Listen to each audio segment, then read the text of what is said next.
Good morning, everybody. My name's Richard Smith. I'm going to spend the next 20 minutes talking to you about the exciting world of biomethane. The last two conferences I've spoken at, people have fallen asleep in the audience. But I was on after lunch, so I'm going to find out today if that was because they're in a food-induced coma, or if I really am that boring. So, dead quick show of hands. How many people have heard of biomethane or gas as a decarbonisation fuel? Carry on what you're doing. Okay. Got what? Anyone heard of biomethane and gas? Okay, so I've seen DHL and GXO in the audience. I know you guys are currently using gas trucks as part of your fleets. Very bit about myself. I'm not a gas salesperson. I've spent 25 years in the industry running transport operations and fleets. I'm regretting putting that photo up there now because I didn't realise my face would be so big on that screen. So I've run a proportion of my fleets with biomethane. My frustration as an operator was I wanted to decarbonise more, but we just didn't have the infrastructure available in the UK. So I've been working with Vigo since summer last year to help them grow their network and help really spread the word around biomethane as an opportunity to decarbonise. Biomethane isn't a new technology. It's been around for at least 15 years. There's 4,500 trucks on the road. It's vastly bigger than EV in terms of its use on UK roads, but it's the best kept secret of the industry because the government is really pushing zero tailpipe. It means they're not pushing the word towards biomethane, and biomethane as an opportunity to help operators decarbonise. Selfishly, as an operator, the reason I was quite excited about biomethane is it wasn't just about CO2 reduction, so it's 86% reduction in CO2. It was also cheaper than running diesel trucks. So it made my CFO, my FD happy because we were operating our fleet cheaper than we were with diesel trucks. So there is a pressing need for us to decarbonise, whether it's through your own company's sustainability objectives, the government or your customers. It's on us to try and decarbonise. It's easier said than done. There's so many variety of things you need to consider when you're trying to decarbonise, cost being the main one. Logistics is a low margin industry. Yeah, we're making single digit percentage profits in most cases, so the commercials have to stack up. So, bit about Vigo. Adrian said before that he was the largest company you never heard of. I'm going to challenge that because Vitol are the largest company you never heard of. So Vigo Bioenergy, owned by Vitol. It's a $500 billion turnover business, as big as likes of Google and Microsoft. You've never heard of Vitol because they're not listed on the stock market. They're owned by the employees. Unfortunately, I'm not one of them. Vitol are a gas and oil trader. We trade 35% of the gas into the UK market wholesale, into National Grid. But Vitol looked at their business and gone, well, oil and gas is great, but what's the future? So they acquired Vigo Bioenergy, which is biomethane derived from food waste and animal waste. They also have an EV division, and we trade HVO as well. Vigo, we help you with your choice of fuel. We provide LNG and CNG. I'll talk about those a bit more later on. We provide customer-orientated filling stations as well. Being able to fuel is really important, obviously. We can put stations into depots, into your sites, or there's a large shared user network publicly available as well. We offer favourable pricing. So, as I mentioned, the total cost of ownership for a biomethane truck it can be cheaper than running a diesel truck based on the mileage that you're doing. And the important thing for decarbonisation is the CO2 savings every time. The government will talk about zero tailpipe. I'm going to talk about net zero. Net zero is about well to wheel, so that the whole CO2 reduction from where that energy comes from to when it's burnt with the truck. So what are the decarbonisation options? There's a whole myriad of choices. Yeah, it's complicated, and we know as operators, you're getting pressure to decarbonise, but you've got to think about how much is it going to cost, what's the route profile, can I fuel it, what distance do I need to do, how big is your fleet? What performance can you get out of that truck in terms of range and cost and emissions? And what's the price of the commodity? What's the price of the fuel that you're putting in there? HVO has been the quickest one to help decarbonise, because HVO is hydro-treated vegetable oil. You can just chuck it straight into your diesel trucks and you're getting 84% reduction in CO2 straight away. Challenge with HVO is currently it's £2 a litre. The cost of HVO is only going to go up because the airline industry and the shipping industry are also having to decarbonise. The only way they can do that is through HVO. So with the demand from those industries is pushing the cost of HVO up for transport operators like ourselves. You're going to hear about EV in the next talk. EV is great, but it doesn't work for long range. It doesn't work for heavy goods, and I'll talk about that on the next slide. LNG and CNG has been around for 10 years, like I say. It's been used at scale. It's been pioneered by the likes of Waitrose and John Lewis that started on that journey over 10 years ago. And now they're not buying diesel trucks anymore because it really works for them. But typically, only very large fleets have been able to afford to experiment because of the cost of it, which is why I'm excited about biomethane, because it makes it accessible for everybody. And this is the interesting bit, and this isn't about whether EV is the right choice or biomethane is the right choice or hydrogen in the future when they solve that problem.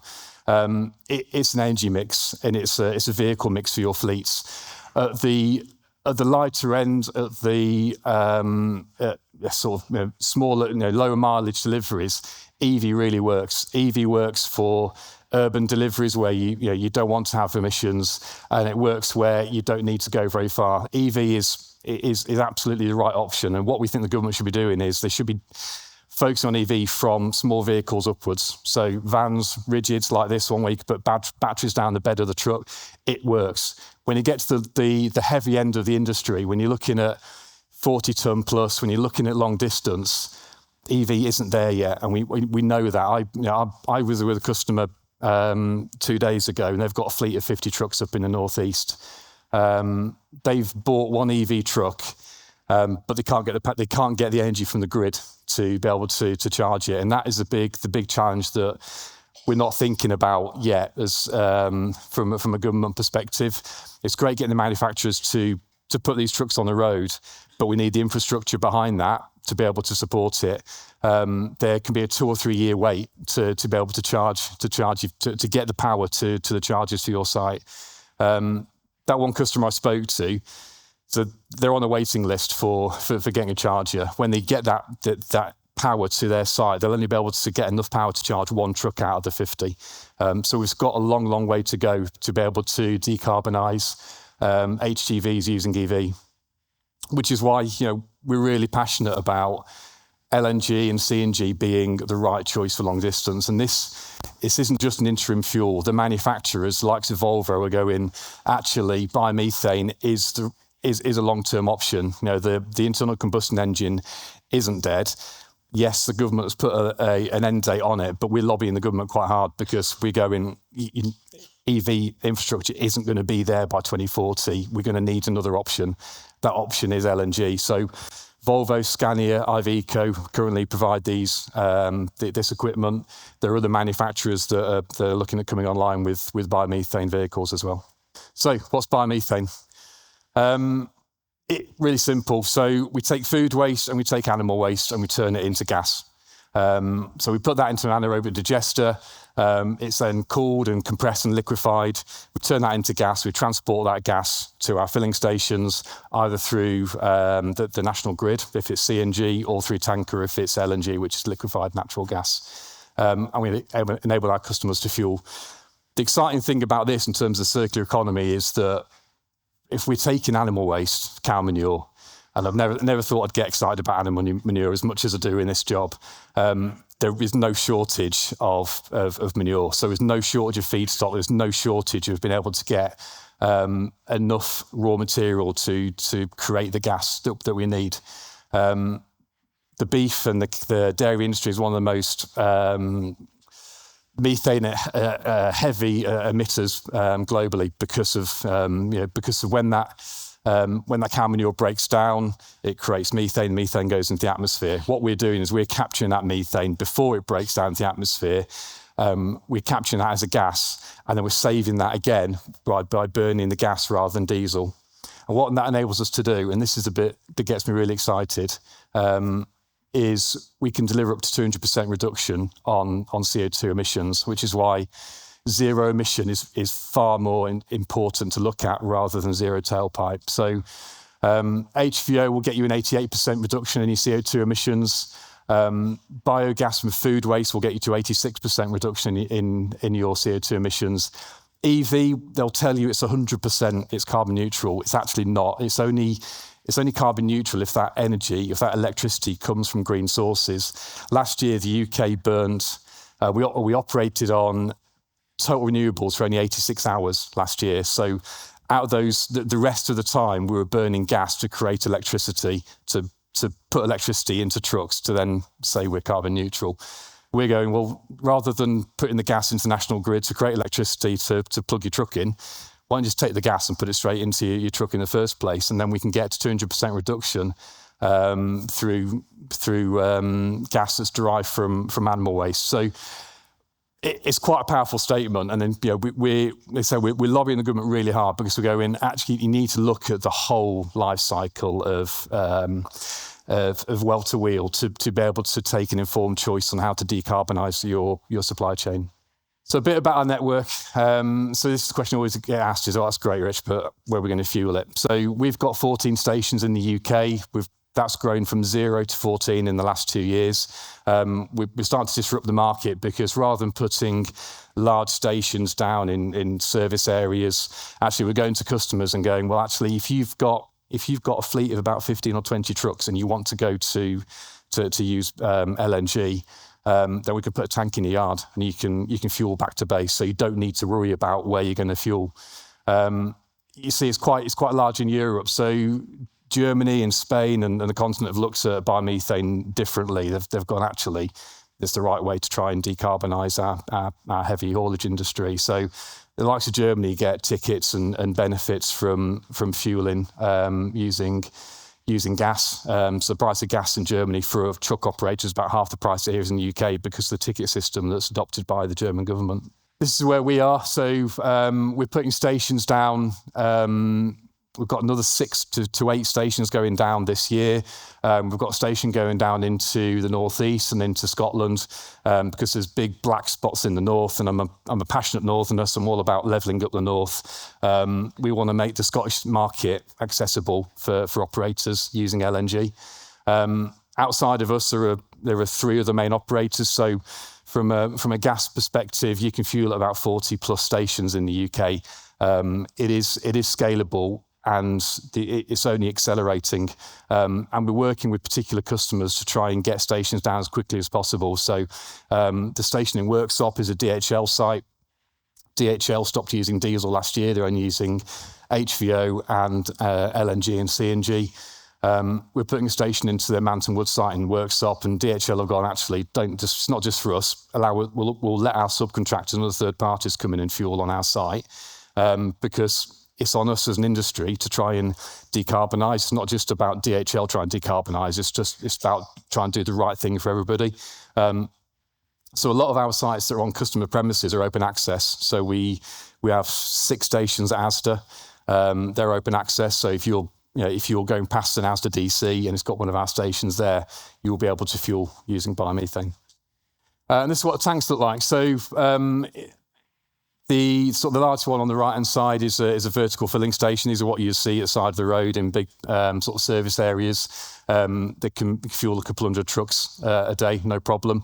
The smaller station on the left-hand side is one of our mobile filling stations. So these are sort of stations that we put down in customers' facilities. So the likes of DHL, Nichols, Romac, we've got our stations on their sites. So their trucks come back at night, they fuel, and then you can get another 400 miles range out of that truck. You can happily fuel about 100 trucks a day out of those stations. To make the economics work and the science work, we need to be fueling about 20 trucks a day through the stations to keep the gas cold enough to keep the throughput through the station. But these things are great. They can go down within about 8 weeks. So we work with the manufacturers to make sure by the time the lead time of getting the trucks in, we can put a station into the yard within that period before the trucks arrive. They don't need planning because it's a temporary tank. It sits on a skid, and it's a notification to the HSC, not an approval. So how does it perform? Again, this is the interesting bit. Diesel truck, you're going to get about 2,500 kilometres of range out of the truck. EV, about 500 kilometres of range out of the truck. LNG, and this is the exciting bit, that 1,600 kilometres off a 4x2 tractor unit. So you could happily fuel and get a couple of shifts out of that vehicle, no problem. Refueling times are similar to diesel. It takes about between 7 and 10 minutes to fill the truck, depending on how full the tank is. So from an operator perspective, and again, speaking as someone who's operated it, I know that it has to work for the planning team, it has to work for the operators, it has to work for the drivers. It's easier to adopt gas because you don't have the same range anxiety on an R6 that you would have on an EV. And again, this isn't about knocking EV because EV has its place, but we've done some analysis on if you were running 3 Arctics on diesel and you wanted to replace those three diesel trucks, you would need 4 EVs to be able to do that because of loss of payload, loss of time because you need time to charge it, and where do you find a charger as well? So I think the challenge we have in the UK is not just about charging away from base, it's having enough parking spaces full stop. So I think as an industry, we're already 14,000 truck parking spaces short.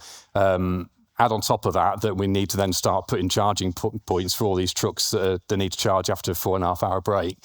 It's challenging. So, we say this is what it comes back to, gas being the right fuel for heavy haulage. So how much does it cost? And I said at the start that selfishly, I started to look at this because it was cheaper than using diesel. We work with our customers to basically we'll put a demonstrator on the road. So we have a demonstrator vehicle that it runs on LNG, 6x2 tractor unit. If you're running bulk or tippers, it's got lifting gear on it as well. So we give the truck out to customers and go and use it for a couple of weeks. The truck's free, just pay for the gas that you use, which is cheaper than diesel anyway, so why wouldn't you? If you're doing about 120,000 kilometres a year per truck, this will wash its face and it'll be the same price as what you're paying for diesel. Anything more than that, you will start to see savings big time.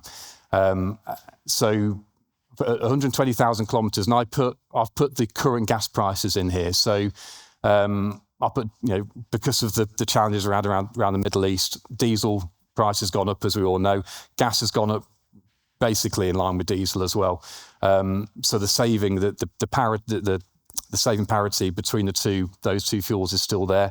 So if you're doing 120,000 kilometres a year, you'll be saving about £1,500 a month on your fuel bill. So per truck. So, scale that up to 10, 20 trucks. We talk about, marginal gains and the use of AI, how you can save money. This is another marginal gain to be able to take cost out of your business. If you're using HVO, the savings are even bigger. So on that range, you then double the saving. You're looking at about £3,000 a month saving per truck by using biomethane versus HVO. Long term, gas. Before all this stuff started kicking off in the Middle East, gas was forecast to come down. Gas was coming down significantly because the amount of gas that's come into the market. That will come back. So as the crisis sorts itself out in the Middle East, the gas price will start to come down as well, and that gas price will come down quicker than diesel will come down as well. So the interesting thing is we've actually had more people coming to us in the last month because they want to trial gas because of the savings, and also because of the way that we price as well. So we do month ahead pricing. So when the impact of the Middle East happened straight away and your diesel price went up straight away at the pump, actually we protect our customers for a month because we're using month ahead average. So they didn't feel any pain until April in terms of with the step up in the fuel price, which meant that if they've got fuel escalators in place with their customers, it helps their cash flow because typically fuel escalators have a month lag as well. So actually we're helping protect our customers' business. So it works, and it's not, don't take my word for it. These are some of the operators that are currently using biomethane in the UK. So that's CNG and LNG, and there's some big names on there.